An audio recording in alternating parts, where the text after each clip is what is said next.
Praise the lord. ఈరోజు దేవుని వాగ్దానం ఇర్మియా గ్రంథం 39వ అధ్యాయం 18వ వచనం.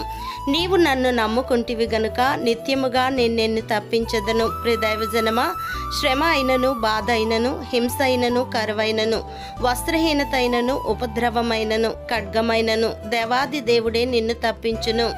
ఎందుకనగా నీవు ఆయనను నమ్ముకుంటివి గనుక నిత్యముగా ఆయన నిన్ను తప్పించును.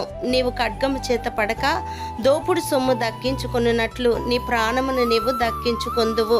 దేవుడు నిన్ను ప్రేమించుచున్నాడు గనుక నీవు ఆయనను ప్రేమించగలిగితే నీవు ఆయనకి ఇష్టడువుగా మారిపోతావు. కాబట్టి ఆయన నిన్ను తప్పించును. అంతేకాదు, నీవు యెహోవా యొద్ద విచారణ చేయగా ఆయన నీకు ఉత్తరం ఇచ్చును.